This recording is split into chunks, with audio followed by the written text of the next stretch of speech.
Hello everyone. Question number 14 DK Goyal का एक question है। क्वेश्चन नंबर 14 ये क्वेश्चन है बेस्ड ऑन कोलेटरल सिक्योरिटी।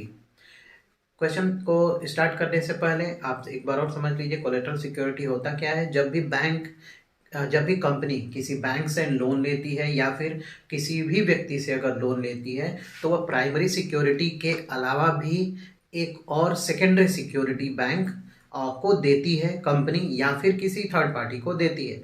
तो जो एडिशनल सिक्योरिटी होता है, जो सेकेंडरी सिक्योरिटी होता है along with the primary security, that security is called collateral security. तो इस कोलेटरल सिक्योरिटी के रूप में कंपनी जो है प्रायः डिबेंचर को देती है। तो इसके लिए दो ट्रीटमेंट है डिबेंचर का। पहला, हम ये मान के करते हैं कि इसका एंट्री नहीं करती है कंपनी, इसको केवल देती है रखने के लिए। भाई बैंक को दे दिया 1 लाख रुपए का डिबेंचर, बैंक को दे दिया as a secondary security, issue नहीं किया बैंक को। दूसरा, इशू करके देती है। ठीक है, तो ये दोनों में हम एंट्री करेंगे। अगर इशू नहीं करती है तो केवल लोन लेने की एंट्री होती है, और अगर इशू करके देते हैं तो उसके लिए डिबेंचर सस्पेंस अकाउंट ओपन होता है। देखते हैं क्वेश्चन नंबर 14 को। ये क्वेश्चन है हसन लिमिटेड, इसमें लिखा हुआ है हसन लिमिटेड टू का लोन ऑफ ₹30 लाख। कितने का लोन लिया है हसन लिमिटेड ने? 30 लाख रुपए का लोन लिया है एक बैंक से, बैंक का नाम नहीं दिया है, against primary security worth ₹40 lakh. 40 lakh रुपए की जो सिक्योरिटी है, प्राइमरी सिक्योरिटी दी गई है 40 लाख रुपीस की, लोन लिया गया है 30 लाख रुपीस का, जिसके बदले में 40 लाख रुपीस का प्राइमरी सिक्योरिटी के रूप में रखा गया है, और 35,000 डिबेंचर इशू किए गए हैं। एक डिबेंचर की वैल्यू 100 रुपीज है एज अ कोलेटरल सिक्योरिटी। फिर the company again after 1 year, 1 साल के बाद फिर से कंपनी जो है 50 लाख रुपीज का लोन ले रही है, और इसमें जो कंपनी जो है प्लांट को एज अ प्राइमरी सिक्योरिटी रख रही है, और उसके बाद 60,000 रुपीज का 60,000 debenture 6% at the rate of 100 each फिर से कोलेटरल सिक्योरिटी के रूप में इशू किया गया है। तो 2 बार यहाँ पे डिबेंचर इशू किया जा रहा है एज अ कोलेटरल सिक्योरिटी। पहला जब 30 लाख रुपए का लोन लिया जा रहा है, और दूसरा जब 50 लाख रुपीस का लोन लिया जा रहा है। तो कंपनी 2 बार लोन ले रही है, एक बार में प्राइमरी सिक्योरिटी में कुछ नहीं बताया कि क्या रख रही है, दूसरे बार में प्लांट रख रही है। उसके बाद क्या करें, record necessary journal entry, how will you show the issue of debentures and bank loan in the balance sheet of a company. तो स्टूडेंट, जब भी इस तरह का क्वेश्चन हो तो प्राइमरी सिक्योरिटी को इग्नोर कर दिया जाता है। प्राइमरी सिक्योरिटी की यहाँ पे कोई एंट्री नहीं होगी। हाँ, सेकेंडरी सिक्योरिटी के लिए जो कोलेटरल सिक्योरिटी है उसके लिए एंट्री स्पेसिफाई किया गया है। तो फर्स्ट ईयर में एंट्री क्या करेंगे? फर्स्ट ईयर सबसे पहले लोन लेने की एंट्री करेंगे। तो लोन लेने की एंट्री क्या होगा यहाँ पे? Bank account debit to bank loan account. Bank स्पेसिफाइड नहीं है तो बैंक लोन अकाउंट यहां पे लिख सकते हैं। बिंग ₹30 लाख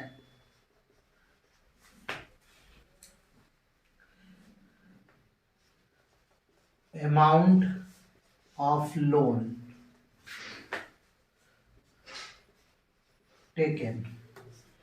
30 लाख रुपए का लोन लिया गया है, 30 लाख रुपए का लोन यहां पे एंट्री कर देंगे। इसी में ये तो पहली एंट्री हो गई। इसमें दूसरी एंट्री क्या करेंगे? अब कोलेटरल सिक्योरिटी के रूप में जो डिबेंचर इशू किया गया है उसकी एंट्री करेंगे। तो डिबेंचर कितने का इशू किया गया है लिख रहा है यहाँ पे 35,000 डिबेंचर इशू किए गए हैं। एक डिबेंचर की वैल्यू 100 रुपीज है। तो क्या एंट्री होगा यहाँ पे? 6% डिबेंचर है, यहां लिखेंगे 6% debenture suspense account debit to 6% debenture account being 6% debenture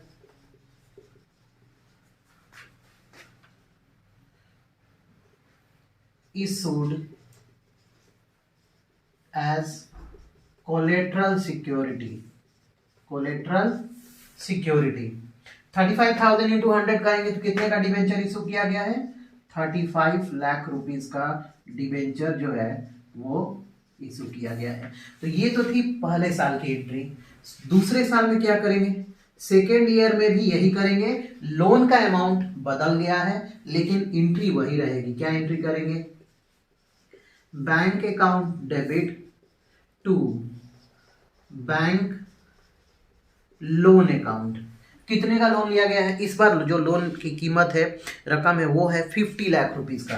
तो यहां पे लिख देंगे 50 लाख रुपीस। नरेशन सेम होगा। सेकेंड एंट्री इसमें क्या करेंगे? कह रहा है कि यहाँ पे जो कोलेटरल सिक्योरिटी इशू किया गया है वो 60,000 डिबेंचर इशू किया गया है, और रेट जो है वो सेम है, 6% है, और इसकी फेस वैल्यू जो है, नॉमिनल वैल्यू, वो भी 100 रुपीज है। एंट्री सेम होगा, अमाउंट चेंज हो जाएगा। क्या लिखेंगे यहाँ पे? 6% debenture suspense account debit to 6% debenture account. Narration वही सेम होगा, 6%, 60,000 debenture issued as a collateral security against loan amount of rupees 50 lakh आप लिख सकते हैं, चाहे तो नरेशन में लिख लेंगे। एंट्री ये होगी, नरेशन सेम होगा। यहां पे क्या लिखेंगे? 60,000 इंटू 100 कितना हो जाएगा?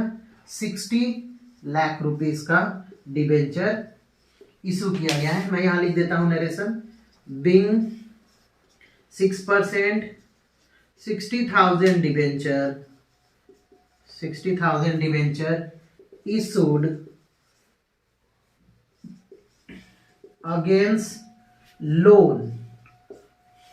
यहाँ पे ये एंट्री होगी आपकी, जो क्वेश्चन दिया गया है हसन लिमिटेड का, उस केस में 2 साल में हम 2 बार लोन की एंट्री करेंगे, और दोनों बार यहाँ पे कोलेटरल सिक्योरिटी की भी एंट्री करेंगे, क्योंकि ये जो डिबेंचर है वो बैंक को इशू किया गया है। अब इसी को बैलेंस शीट में आपको शो करना है। How you will show this debenture amount and loan amount in the balance sheet? तो देखते हैं आगे का प्रोसेस। इसके लिए आपको यहां पे ओपन करना पड़ेगा बैलेंस शीट, और बैलेंस शीट के साथ ही आप लिखेंगे, बनाएंगे यहां पे नोट्स टू अकाउंट। क्या लिखेंगे यहां पे? Balance sheet. एक बार और मैं बता दे रहा हूं, यहां पे प्राइमरी सिक्योरिटी की कोई ट्रीटमेंट नहीं होगी, इग्नोर कर देंगे। Balance sheet of Hasan limited. Date कुछ नहीं दिया गया है, इस तरह एज एट 31 मार्च आप लिख सकते हैं, ईयर कुछ भी नहीं दिया गया है, इग्नोर कर देंगे। Previous year, current year, note number. Previous year, current year, note number, particulars. यहां पे फर्स्ट क्या लिखते हैं? Equity and liabilities. उसके बाद क्या लिखेंगे यहां पे? शेयर होल्डर फंड लिखने की जरूरत नहीं, क्योंकि यहां पे आप शेयर को कंप्यूट नहीं कर रहे हैं, यहां पे आपको केवल नॉन करेंट लाइबिलिटीज पता करनी है, वो भी लॉन्ग टर्म बोरोइंग। तो यहां पे लिखेंगे नॉन करेंट लाइबिलिटीज। इसमें लिखेंगे ए लॉन्ग टर्म बोरोइंग, क्योंकि ये लॉन्ग टर्म बोरोइंग्स का ही हिस्सा है। अब यही आपको पता करना है। So all the details of this long term borrowing you not right here in this balance sheet. So along with this balance sheet, students will always prepare notes to account। तो यहां पे बनाएंगे क्या? Notes to account. एक प्रकार का working note होता है, सारे डिटेल यहीं पे लिखे जाते हैं। बैलेंस शीट में केवल आप हेड और सब हेड लिखेंगे और उसके फिगर को लिखेंगे। यहां पे क्या लिखेंगे आप? जो आप निकालना चाहते हैं। तो ए है आपका लॉन्ग टर्म बोरोइंग, बोरोइंग्स। कैसे दिखाएंगे? देखिए लिखने का इसमें क्या तरीका होता है। अगर कंपनी ने पहले से ही कोई डिबेंचर इशू किया हुआ है तो उस डिबेंचर के भी अमाउंट को आपको यहां दिखाना है। जैसे 6% डिबेंचर है तो वो पुराना वाला डिबेंचर भी लिखेंगे, क्योंकि वो नॉर्मल इशूड है, एज अ कोलेटरल सिक्योरिटी उसको इशू नहीं किया गया है। और कोलेटरल सिक्योरिटी वाले डिबेंचर को ऐड कर देना है उस पहले वाले डिबेंचर में। तो इस क्वेश्चन में ऐसा कुछ भी नहीं है, यहाँ पे डायरेक्ट कोलेटरल सिक्योरिटी का इशू दिखाया गया है। तो क्या लिखेंगे यहाँ पे? 6% डिबेंचर, 6% डिबेंचर। 2 बार इशू किया गया है डिबेंचर, एक बार 35,000 यानी कि 35 लाख रुपीस का, तो यहां पे आप शो कर सकते हैं 35 लाख प्लस, और दूसरी बार 60 लाख का, कितना हो जाएगा 95 लाख का डिबेंचर।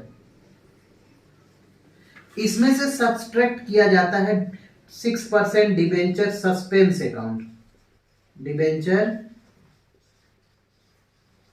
सस्पेंस अकाउंट सेम जो है उसको आप सब्सट्रैक्ट कर देंगे, तो यहाँ पे इफेक्ट कुछ भी नहीं आएगा, जीरो इफेक्ट आएगा। आप यहाँ पे कुछ भी नहीं लिखेंगे, एक बार 35,000 है, दूसरी बार सेकेंड टाइम 60,000 का यहाँ पे डिवेंचर है, तो कितना हो जाएगा 95 लाख का हो जाएगा। और फिर क्या लिखेंगे यहाँ पे, बैंक लोन, बैंक लोन, यहां ब्रैकेट में लिखा जाता है in addition, in addition for loan of rupees, पहले बार में 30 लाख का लोन लिया गया है, 30 lakh and 50 lakh,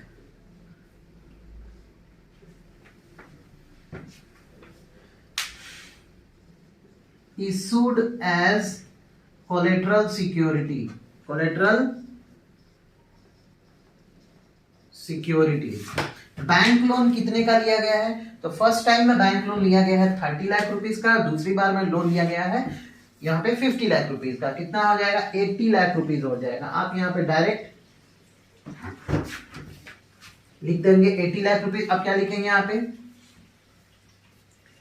rupees 35 lakh plus rupees 60 lakh amount of debenture issued as collateral security with primary security, primary securities. 80 lakh rupees आया है यहाँ पे, इस 80 लाख रुपीस को आप यहाँ लॉन्ग टर्म बोरोइंग में लिखेंगे।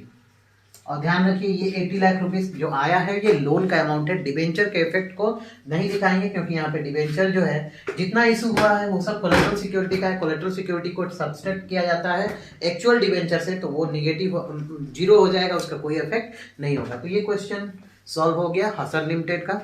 आप इस क्वेश्चन को बुक में से देख सकते हैं कौन सा क्वेश्चन है, और इसको बार बार प्रैक्टिस कर सकते हैं। अगर इसमें कुछ समझ में नहीं आया तो आप कमेंट बॉक्स में कमेंट कर सकते हैं। चैनल पर नए हैं तो चैनल को सब्सक्राइब कर लीजिए।